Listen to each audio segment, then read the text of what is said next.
people may start to think that I am not a Ryan Reynolds fan. It's not true. I do enjoy his films, hence why I do a lot of his films on here, because I enjoy watching them. However, I've not been that kind about his films. Take a look at Detective Pikachu. Hell, I did Red Notice a few weeks ago. I wasn't that kind about those films. But this one is a little bit different. I did enjoy this film, and I did struggle to find things wrong. That being said, I still found 10 things wrong with this film. So let's have a chat and find out what they were. Free Guy is a 2021 American action comedy film directed and produced by Shawn Levy. It tells the story of Millie, a game programmer who believes that the massively popular game Free City is based on her stolen code. So she teams up with a non-playable character called Guy, played by Ryan Reynolds, to try and find out the truth. When the film was released, it did actually get generally positive reviews from critics who praised the concept of the film. But just because it's been praised so well does not mean there are things wrong. So join me as I discuss 10 things wrong with Free Guy. Number 10. The director said no. As I stated in the beginning of this video, the film was directed by Shawn Levy, who also produced the film. However, he actually originally said no to this film. This film's been around, or the script of this film's been around since 2016, and he was actually asked to do it. He took one look at the script and went, "Nah, you're right," and passed on this film. So how has it come he's come back to it? Well, Ryan Reynolds actually managed to get a copy of the script and took one look at it, loved it, and persuaded Shawn Levy to come back on board. So once again, we have a brilliant film that we wouldn't have if it wasn't for Ryan Reynolds. But can you imagine what this film would have been like if Shawn Levy had said yes back in 2016? We could have had this film before the pandemic. Number 9. Lil Rey Howery. While watching this film, Lil Rey Howery was actually confusing me because I could not tell whether I was watching him or Kevin Hart. Seriously, does anyone else not agree with me? But he is literally portraying Kevin Hart. If they ever did an autobiography film about Kevin Hart, this guy's perfect to play him. But because I knew it wasn't Kevin Hart, and this guy's playing or portraying this character like Kevin Hart, I found it very off-putting that, where's Kevin Hart? And he's not there. It's some other dude pretending to be Kevin Hart, pretending to be Buddy. It's confusing. Number 8, Magical Shopkeeper.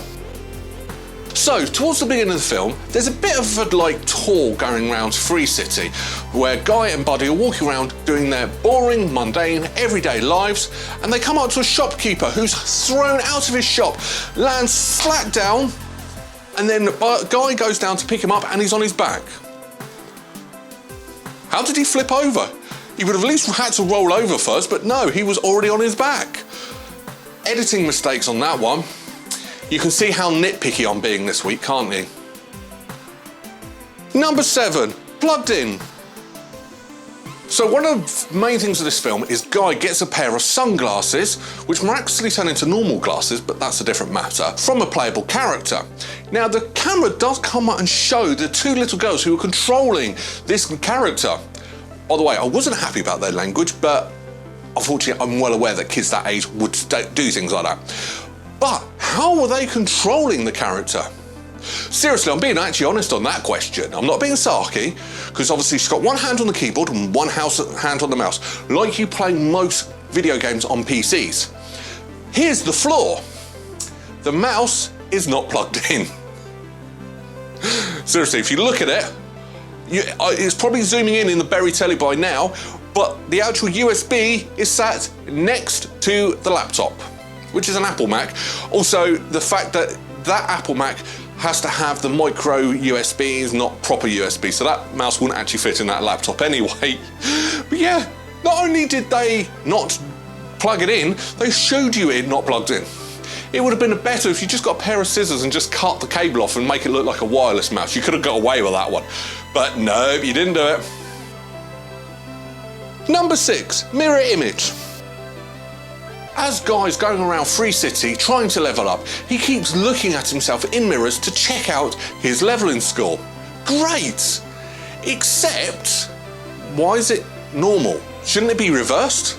especially as in 2 separate scenes. One, you can see his level above his head normally, then he looks into a mirror. It's normal. One of those images should be reversed. Game logics don't exactly exist properly in this game. Number 5, YouTube. I know I'm on YouTube, I know I'm a YouTuber, and I'm now complaining about YouTube. But why am I complaining about YouTube, not Twitch? Because they do show Twitch in this film. Because this problem didn't affect Twitch. Now, one thing on YouTube, on near enough every YouTube video, down in this bottom right-hand corner below the video is the date this video went live. Now, if you go back and look in this film, there's one clip saying that all the NPCs have disappeared, and that is in December. Next scene is another YouTuber complaining about the same problem in July. Huh? What the hell happens? Was this film set in December, or was this film set in July? Come on, was it really that hard to do that one? Whoops. Number 3, missing date. Okay, I'm confusing you now, because wasn't I just talking about wrong dates and now I'm talking about missing dates? Yes, I am talking about a missing date. Now, this may have been down to game development, but to be perfectly honest, if I was doing something called 10 Things Wrong with Free City, I can guarantee I would have picked this up with the game, so I'm picking it up with the film. So, as Guy, after the system's rebooted, is sat in his apartment, he's staring at his wall where there's a big calendar, no month though, but it's a big calendar.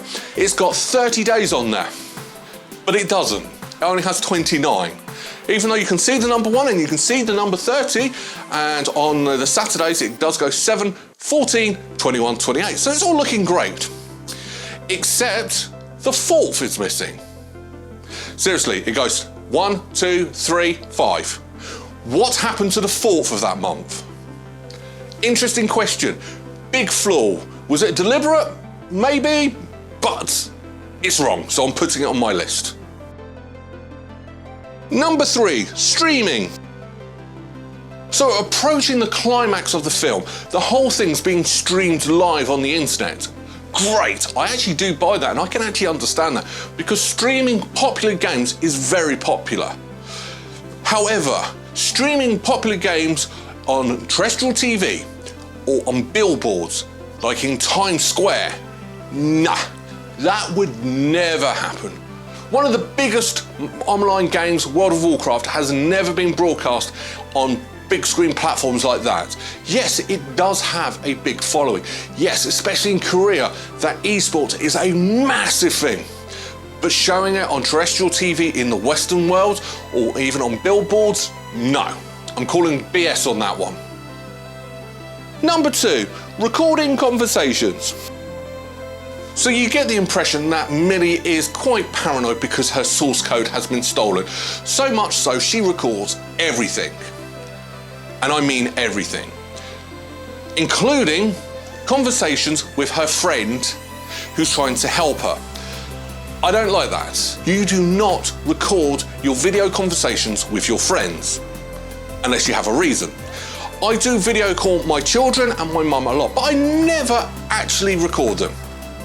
Now, the only time I'm aware that I've been recorded on a video call was with John Joe.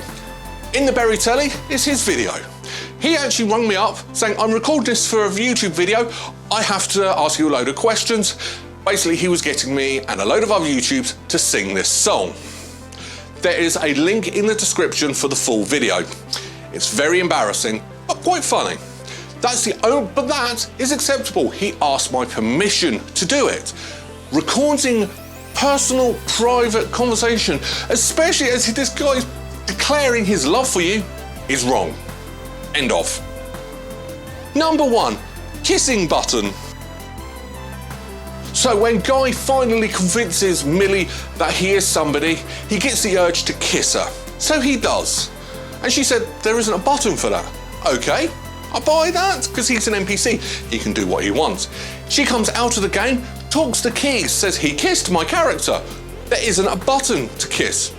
Okay, I buy that. In Grand Theft Auto or any game, there isn't a button to say press K to kiss. Maybe there is. I haven't found a game that does it, but maybe there is. But generally, there isn't. So later on, to try and restore Guy's memories, she kisses him. How? There's no button to kiss! What the hell? Did you just miraculously come up with it? Did you hack into the source code of the game to add it? Because if you could, then you'll be able to find your code in the first place and this whole film would have been pointless. That was a big F up on that one. Final thoughts. So yes, you may have noticed I have been ultra nitpicky this week, but I've had to, because strangely enough, there isn't that much wrong with this film, and the things that are wrong can be put down to it's a film based in a game and these things are deliberate. For example, Buddy's badge throughout the film is gold, yet on the bridge it's silver. But that's because the servers have been shut down, so the colouring part of the program's probably disappeared. So I get that. So this was very difficult to nitpick. But that being said, it also doesn't help that this is absolutely a really good film. This is Ryan Reynolds at his absolute best. This is when Ryan Reynolds comes out to shine. When it's silly but good.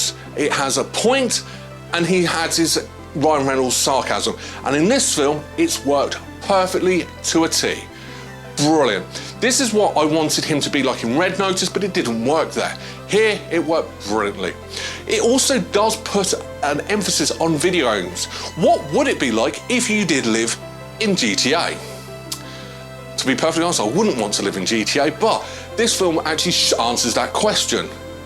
Another thing this film is going to get praised for is Jodie Comer. Great casting, and the best thing about her is they didn't sexualize her. Yes, granted, she is an absolutely beautiful woman, but in the game, she didn't have her cleavage out, she didn't have like showing her legs off, they didn't sexualize her, which was great. And in the real world, I bought her as a gamer, sat there with scruffy clothes and a headset on, looking a mess. Great. That is believable, and I want to praise the film for doing that. It was great.